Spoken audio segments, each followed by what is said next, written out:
बोकारो जिला कांग्रेस कमेटी में सब कुछ ठीक ठाक नहीं चल रहा है, ये लगातार हम कह रहे हैं। आज कांग्रेस पार्टी के एक कद्दावर नेता ने साफ तौर पे एक निजी चैनल के इंटरव्यू के दौरान एक ऐसी बात कह दी जिसके बाद पूरे बोकारो में बवंडल मच गया। जिला अध्यक्ष के पद पर जो भी है, एक कार्यकर्ता होने के नाते मैं उन्हें जिला अध्यक्ष स्वीकार नहीं कर सकता। व्यास प्रखंड विश्वसूत्री के अध्यक्ष और कद्दावर कांग्रेसी नेता महावीर सिंह चौधरी ने साफ साफ लहजे में कह दिया कि हमें बोकारो जिला अध्यक्ष जो नए नए नवनियुक्त हुए हैं किसी भी कीमत पर मंजूर नहीं है। लोकतांत्रिक व्यवस्था से किन्हीं को भी जिला अध्यक्ष बना दिया जाए। जिन लोगों का चयन हुआ था इंटरव्यू के लिए, उन 6 लोगों में से किन्हीं को भी बना दिया जाए, मैं सहर्ष स्वीकार कर लूंगा। जी हाँ, ये कद्दावर नेता महावीर सिंह चौधरी हैं जिन्होंने साफ तौर पे कहा है कि बोकारो के जो जिला अध्यक्ष उमेश प्रसाद गुप्ता है उन्हें गलत तरीके से जिला अध्यक्ष बनाया गया है। ठहरिए, रुकिए, ये बातें हम नहीं कह रहे, ये बातें महावीर सिंह चौधरी एक निजी टेलीविजन के निजी साक्षात्कार में कह रहे हैं। जरा इस इंटरव्यू को गौर से सुनिए। देखिए, कांग्रेस एक ऐसा संगठन है जिसने इस देश को लोकतांत्रिक व्यवस्था दी। और कांग्रेस के अंदर में अगर कोई अलोकतांत्रिक फैसला हो जाए और आप कहोगे कि उसके कार्यकर्ता होने के नाते मैं उसे स्वीकार कर लूं, तो ये असंभव है। संगठन ने फैसला किया है, अभी जिला अध्यक्ष के पद पर जो भी है, एक कार्यकर्ता होने के नाते मैं उन्हें जिला अध्यक्ष स्वीकार नहीं कर सकता। लोकतांत्रिक व्यवस्था से किन्हीं को भी जिला अध्यक्ष बना दिया जाए। जिन लोगों का चयन हुआ था इंटरव्यू के लिए, उन 6 लोगों में से किन्हीं को भी बना दिया जाए, मैं सहर्ष स्वीकार कर लूंगा।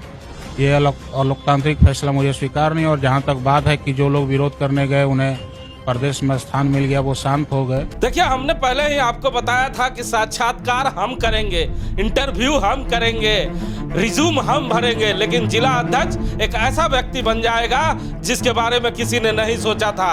ये बातें हम नहीं कह रहे, ये बातें वो 6 लोग कह रहे हैं जो लोग इस इंटरव्यू के दौरान लगातार रांची, बोकारो और दिल्ली का दौरा कर रहे थे। लेकिन जैसे ही जिला अध्यक्ष की सूची आती है और उमेश प्रसाद गुप्ता का नाम आता है, उसके बाद मानो इन 6 लोगों में भूचाल मच जाता है। लगातार कांग्रेसी चर्चा करने लगते हैं कि आखिर कांग्रेस पार्टी में ये कौन सी नई परंपरा शुरू हुई है। लगातार विरोध का सिलसिला शुरू हो जाता है और कांग्रेस के 2 दिग्गज नेता दिल्ली पहुंच जाते हैं, अपने बड़े नेताओं से मुलाकात करते हैं और उन्हें अपना विरोध जो है वो उनके सामने प्रकट करते हैं और साफ तौर पे कहते हैं कि बोकारो में जिस तरह जिला अध्यक्ष का चयन किया गया है, हम इसके खासे विरोधी हैं। लेकिन जैसे ही प्रदेश से एक सूची आती है और इन नेताओं को प्रदेश में जगह मिल जाता है, ये चुपचाप दिल्ली से रिटर्न बोकारो आते हैं और कार्यकर्ताओं से भव्य स्वागत कराते हैं और अपने खामोशी को इस तरह चादर में लपेट कर गायब हो जाते हैं कि मानो कुछ हुआ ही नहीं।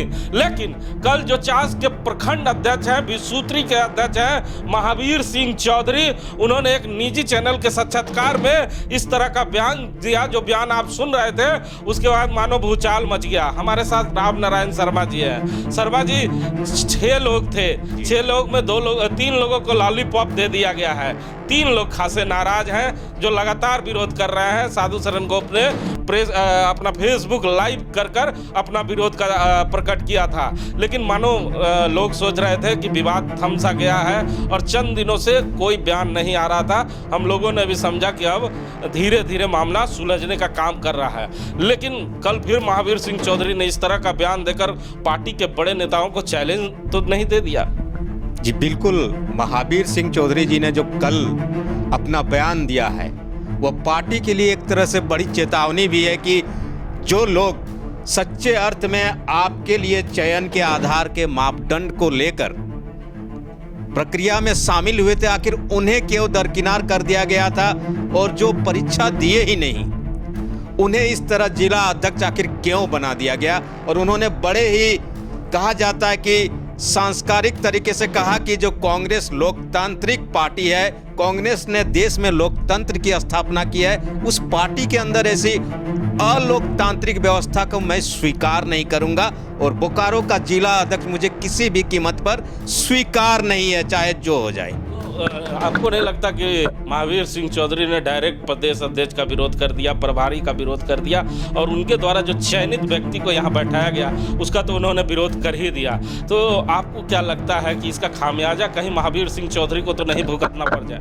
नहीं, महावीर सिंह चौधरी जी से मेरी इस मुद्दे पर बात भी हुई कि आखिर ऐसी क्या परिस्थिति होगी। मामला तो लगभग आपके जिले में कहा जा रहा था कि शांत हो चला था, तो उन्होंने कहा कि मुझे किसी पद या पदवी से उतना लोभ लालच नहीं है शर्मा जी, मुझे बस कांग्रेस पार्टी को जिले में जिंदा रखना है और इसके लिए कोई भी कुर्बानी देनी पड़ी मैं दूंगा, लेकिन इस तरह के अलोकतांत्रिक जो निर्णय हैं इसे मैं किसी कीमत पर स्वीकार नहीं करूंगा, क्योंकि मैं जो अभिमन्यु सिंह चौधरी का बेटा हूं और जिले में मैंने शुरू में सोचा था कि शायद पार्टी इस पर संज्ञान लेगी। आपने सही कहा कि प्रदेश अध्यक्ष को सीधी चेतावनी है, प्रभारी जी को चेतावनी है, लेकिन इन्होंने साफ कहा कि मुझे डर नहीं है और ये जो अलोकतांत्रिक व्यवस्था शुरू हुई है जिले में इसे स्वीकार नहीं किया जा सकता है। आपको क्या लगता है कि ये जो चिंगारी महावीर सिंह चौधरी ने जलाई है कहीं आग बनकर सामने तो नहीं आ जाएगा? तो महावीर सिंह चौधरी से पहले भी, जैसे आपने साधु सरन जी का नाम लिया, बड़े नेता हैं, बुद्धिजीवी नेता हैं, उन्होंने भी विरोध किया। उससे पहले भी कई नेताओं ने विरोध किया और आपने देखा कि खालिद खान ने भी एक तरह से इसी का विरोध किया था प्रदेश को लेकर। तो ये जो चिंगारी लंबे समय बाद दोबारा जलाई गई है, आने वाले समय में अगर कांग्रेस पार्टी अपने बड़े नेताओं को जो पद पर बैठे हुए ऐसे नेताओं के गुस्से को शांत नहीं कर पाती है, सच्चाई के साथ मिलकर मामले का समाधान अगर नहीं कर पाती हिमांशु जी, तो मुझे लगता है साधु शरण गोप ने एक बड़ी बात भी उठाई थी कि जो व्यक्ति कांग्रेस का प्राथमिक सदस्य नहीं है उसे आप जिला अध्यक्ष बना देते हैं। तो क्या माना जा सकता है कि रोड पर चलने वाले व्यक्ति को भी कांग्रेस पार्टी कभी भी कोई बड़ा पद दे सकती है? APRO DRO की बात आपने सुनी थी, हमने भी दिखाया था, आपने इंटरव्यू भी लिया था, और उस पर तो प्रश्न उठेंगे ना कि आप APRO आके ऐसी बातें बोल के जाता है और उसके बाद आप हमें लगातार रांची दौड़ाते हैं, रांची बुलाते हैं, साक्षात्कार लेते हैं, रिज्यूम भराते हैं और उसके बाद जो प्राथमिक सदस्य तक नहीं है पार्टी का उसको अचानक से जिला अध्यक्ष के सूची में नाम आ जाता है। तो सचमुच ये तो सवाल बनेगा, कोई भी वो पूछेगा।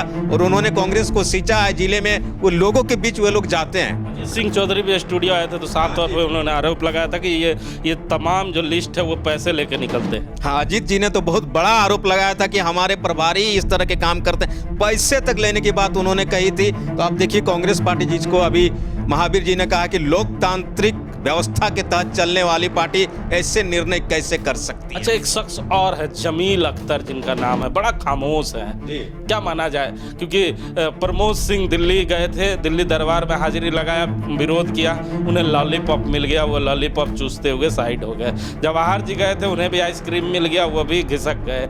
महावीर सिंह चौधरी ने एक विरोध कर दिया है, साधु शरण गोप ने इस्तीफा तक दे दिया, लेकिन जमील अख्तर क्यों खामोश हो गए? जी, मुझे लगता है कि जमील जी जो ये शांत तूफान है, इस तूफान के आने के शायद वो इंतजार कर रहे हैं और मुझे लगता है इस रेस में वो आने वाले समय में जरूर कूदेंगे। और उनका भी विरोध जास जैसे क्षेत्र में, चूंकि कहा जाता है कि उनकी भी बड़ी पकड़ है युवाओं में, और युवाओं को अगर वो आगे लाएंगे तो फिर कांग्रेस पार्टी को और बड़ी मुश्किलों का सामना जरूर करना पड़ेगा बोकारो जिले में। हिमांशु जी, तो सुना ना आपने, कांग्रेस पार्टी का जो बवाल है वो थमने का नाम नहीं ले रहा है। कांग्रेस के जो 6 उम्मीदवार थे, 6 उम्मीदवारों में से 5 उम्मीदवार मुखर होकर अब सामने आ चुके हैं और कांग्रेस के जो जिला अध्यक्ष है उमेश प्रसाद गुप्ता मुखर होकर वो बोल रहा है कि उमेश प्रसाद गुप्ता हमें स्वीकार नहीं है, क्योंकि कांग्रेस पार्टी ने नियम और सिद्धांत से हटकर बोकारो में जिला अध्यक्ष बनाया है। ठहरिए, ये बातें मैं नहीं कह रहा, क्योंकि जिला अध्यक्ष महोदय बार बार नाराज हो जाते हैं कि हिमांशु जी चिल्ला के ये बातें कहते हैं कि विरोध हो रहा है। तो मैं विरोध नहीं कर रहा, ये विरोध आपके सहयोगी, आपके मित्र महावीर सिंह चौधरी कर रहे हैं। कैमरामैन देवेंद्र के साथ जीपी हिमांशु।